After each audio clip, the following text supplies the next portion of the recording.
In the relentless world of finance, an invisible man watches silently, absorbing secrets amidst mops and disinfectants. When humiliation replaces 2 decades of loyal service, Henry Lawson discovers that his greatest strength was always where no one thought to look, in the wisdom cultivated in the shadows of the powerful.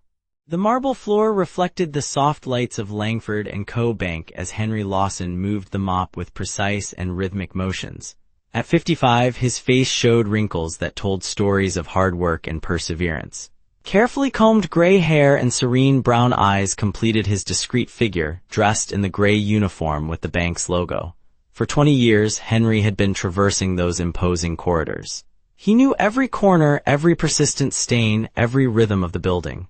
The bank woke up at 6:30 a.m. when the first employees arrived. By 9 a.m., the buzz of negotiations filled the air. By 7 p.m., only the ambitious and the janitors remained. "Good morning, Mr. Lawson," greeted Carol at the reception, one of the few people who truly noticed him. "Good morning, Miss Carol." "Lovely day, isn't it?" he replied with a gentle smile. Henry cherished these small moments of connection. Since the death of his wife, Sarah, 13 years ago, a victim of cancer, his social life had diminished considerably. Except for Emily, his 20-year-old daughter, and his colleagues at work, Henry lived in quiet solitude.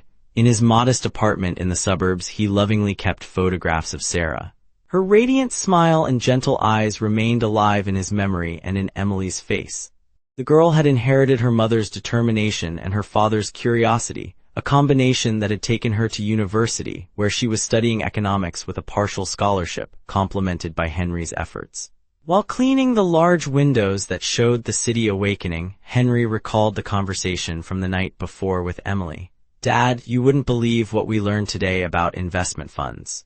It's fascinating how money can work for you," she had explained, her eyes shining with the enthusiasm of youth. Henry smiled at the memory. Emily didn't know that, after years of collecting discarded financial magazines and overhearing corridor conversations, he understood more about that world than anyone could imagine. In his closet in the cleaning supplies storage room, he kept a worn notebook where he jotted down terms, concepts, and strategies.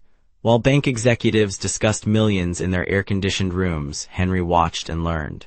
Not out of envy or resentment, but out of genuine curiosity. There was something about the world of finance that fascinated him, the ability to transform numbers into possibilities. The clock read 11 o'clock when the main elevator opened. Henry immediately recognized the impeccably polished Italian shoes. Graham Porter, 38 years old, recently promoted to Chief Operating Officer of Langford & Co., walked through the lobby with the confidence of someone who had never known failure. Tall, perfectly cut hair, bespoke suit, he personified Wall Street success. Porter passed Henry as if he were invisible, a common trait among high executives. Behind him, a group of bankers smiled, eager for approval. "We managed to close the deal with the Japanese," announced one of them, adjusting his tie. "As I said we would," Porter replied. "Let's celebrate at the club tonight. Old man Langford will be impressed." Henry continued his work, moving to a less exposed corner. He had long since learned that his best strategy was to be discreet, almost invisible. It was then that he felt, more than he heard, the change in the tone of the conversation. "Don't you smell that?" Porter's metallic voice echoed through the lobby. "We're trying to close a billion-dollar deal and all I smell is cheap disinfectant." Nervous laughter followed the comment. Henry felt his face heat up but kept his eyes down, continuing his work. "Maybe it's time we replace the janitor with someone who understands the value of a business environment," Porter continued, deliberately raising his voice. The silence that followed was worse than the laughter. Henry felt every glance, every silent judgment. At that moment, all his dignity seemed to condense into a knot in his throat, 20 years of service reduced to a cruel joke. The next morning, he was called to the Human Resources Department.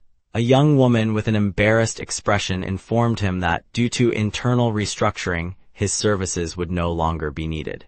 He would receive a small severance package and could collect his belongings by the end of the day. "Is there any specific complaint about my work?" Henry asked, his calm voice contradicting the storm in his chest. "No, Mr. Lawson. It's just organizational changes," she replied, unable to hold his gaze. Henry knew the truth. People like him were disposable in Porter's world. He picked up the notebook from the cabinet, his personal tools, and a photo of Emily that he kept on the door. He exited through the back, avoiding the pitying looks of his colleagues. That evening, sitting at the small kitchen table, he told his daughter about the dismissal. Emily, with eyes identical to her mother's, held his calloused hands. "Dad, that's unfair. You gave decades of your life to that place." Henry smiled, that serene smile that always calmed Emily since she was little. "Life is rarely fair, dear. But it always offers new paths." With the modest severance pay, Henry rented a cheaper room in Brooklyn and after 2 weeks of searching, found a job as a maintenance assistant at a small community bank. The salary was lower, but the environment was more welcoming. There, he was not invisible. It was at this bank that Henry met Mr. Whittaker. At 70 years old, with white hair and a carved wooden cane, Whittaker was a regular client who often stayed after hours. He would sit on one of the lobby benches, watching the activity with attentive eyes behind thin-rimmed glasses. One day, while Henry polished the handrail of a staircase, Whittaker approached. "You clean as if you are revealing something, not hiding," observed the old man, his voice deep and melodious. Henry looked surprised. "What did you say, sir? There are people who clean to hide the dirt." "You seem to clean to reveal the original beauty of things." Whittaker smiled. "I'm Arnold Whittaker." That was the beginning of an unlikely friendship. Whittaker, Henry discovered, had been a successful investor who had retired after a heart attack. "God gave me a clear warning to slow down," he explained. In the following weeks, Whittaker began to notice something about the janitor, the way he listened to conversations about investments, how he discreetly flipped through the business newspaper left behind by clients. "You're interested in finance, aren't you?" Whittaker asked one afternoon. Henry hesitated but eventually confessed to his long-standing curiosity. To his surprise, Whittaker asked to see the notebook. As he flipped through the worn pages filled with meticulous notes and stains from cleaning products, the elderly man remained silent for long minutes. "You have the mind of an investor, Henry. You just need to believe in it," he finally said. "And the capital, sir," Henry replied, smiling resignedly. "Capital comes and goes, wisdom and faith, they multiply everything." That conversation marked the beginning of an informal mentorship. Whittaker began explaining concepts, correcting interpretations, and suggesting readings. He noticed that Henry had a natural intuition for business and a deep understanding of value, something many on Wall Street had forgotten. "The problem with many investors," Whittaker explained one day, "is that they confuse price with value. They see only numbers, not people or purposes." Henry absorbed every word like dry soil receiving rain. Emily, now in her 3rd year of college, occasionally joined them, bringing academic concepts that complemented Whittaker's practical experience. After 6 months of conversations, Whittaker made an unexpected proposal. "I have some idle resources, Henry. I would like to invest in you." With an initial loan from Whittaker, Henry began to apply small amounts to local businesses. A family-owned bakery needing a new oven, a mechanic's shop looking to expand, a small children's book publisher. Nothing glamorous, nothing that would catch Wall Street's attention. But Henry had something Porter and his colleagues lacked: patience and empathy. He knew the value of honest work and the importance of trust. Every penny earned was reinvested.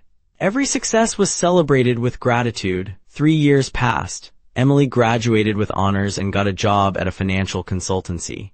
Henry's fund, as they jokingly called it, was consistently growing. Whittaker, seeing his friend's success, suggested formalizing the operations. "Lawson Group," proposed Emily, in honor of Mom. Thus was born a small investment company focused on ethical and sustainable businesses. Without luxurious offices or flashy advertisements, the Lawson Group grew through Wall Street's oldest method: consistent results and trust. Meanwhile, the financial world was facing turmoil. Traditional banks like Langford & Co. were suffering from risky bets and questionable practices. Graham Porter, now vice president, was appearing in newspapers promoting aggressive mergers and drastic cost cuts. On a cold winter morning, 7 years after his dismissal, Henry was leafing through the financial newspaper in his small Brooklyn office when a headline caught his attention: "Langford Bank on the verge of bankruptcy. Urgent search for buyer." The article detailed how the bank, once a symbol of solidity, was facing a liquidity crisis after unsuccessful investments. Among the executives mentioned as responsible for the failed strategy was Graham Porter. Emily, who was visiting her father that morning, read the article over his shoulder. "Maybe it's time to go back," she said softly. Henry looked at his daughter, surprised. "Go back, not to clean the floors, Dad." to show them what creating real value is. Henry remained silent, contemplating his daughter's words. He felt no joy in the bank's or Porter's hardships. Strangely, he felt a kind of sadness for the institution where he had spent so many years. That afternoon, he called Whittaker. "The Langford is for sale," she said without preamble. "I saw the news," the elderly man replied. "Are you thinking what I think you are? It would be madness, wouldn't it? Maybe, or maybe it's exactly what that place needs." After 2 weeks of intense negotiations, financial evaluations, and meetings with Lawson Group's partner investors, Henry managed to gather enough capital for a serious proposal. The reputation for integrity he had built attracted supporters who would normally not venture into such an enterprise. On the day scheduled to present his offer, Henry returned to the Langford & Co. building through the main entrance, no longer through the back. Dressed in a simple yet elegant gray suit, he carried a leather briefcase gifted by Emily. The lobby seemed smaller than he remembered, the marble less shiny, the people more tense. He identified himself at the reception and was led to the board meeting room, a space he had seen only during cleaning in his 20 years as a janitor. When the doors opened, 10 faces turned to him. He immediately recognized Graham Porter, now with gray hair at his temples and deep dark circles under his eyes. The man stared at him without immediate recognition. "Gentlemen, this is Henry Lawson from the Lawson Group," announced the meeting's mediator. Porter frowned as someone tries to recall a familiar face. Then his eyes widened in recognition. Pale, he nervously adjusted his tie. "Mr. Lawson, you," he stammered. "Yes," Henry replied calmly. "I've come to buy the bank." The meeting continued with technical presentations, discussions about market value, and recovery strategies. Henry's team, including Emily as a consultant, impressed the board with their detailed analysis and realistic plan. In the end, when the preliminary signatures were placed on the documents, a contemplative silence fell over the room. Henry stood up, looked around at the curious and weary faces, and spoke with the calmness that had always characterized him. "I didn't buy this bank for revenge. I bought it because I believe an institution can once again serve people, not just numbers. For years, I cleaned the floor of this place. Today, I ask God to help me clean what really needs it, the pride that makes us forget human dignity." The silence that followed was different. It wasn't discomfort, but reflection. Porter, sitting in a corner, kept his eyes fixed on the table, unable to lift his gaze. When the meeting ended, Henry walked to the large stained glass at the entrance, the same one in front of which he had been humiliated years ago. The evening light filtered through the glass, casting golden patterns on the floor he once cleaned. "Mr. Lawson," a voice called from behind him. It was Porter. Henry turned around, finding a man different from the one who had humiliated him. Porter seemed smaller, more fragile.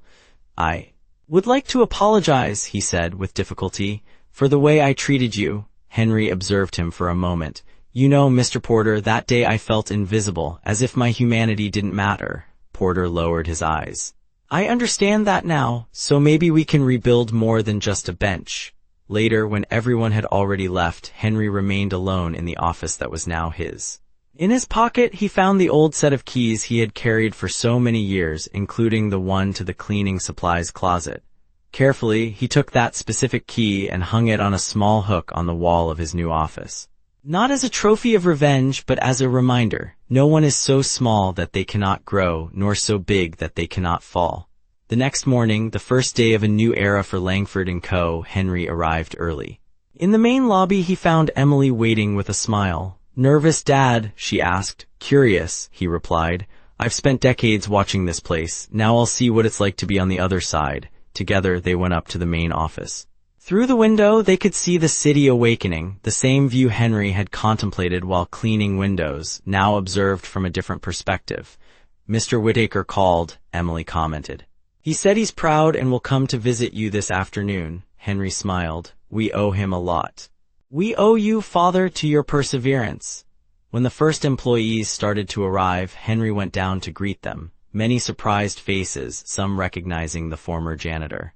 Among them, he spotted Carol from reception, now older but with the same kind smile.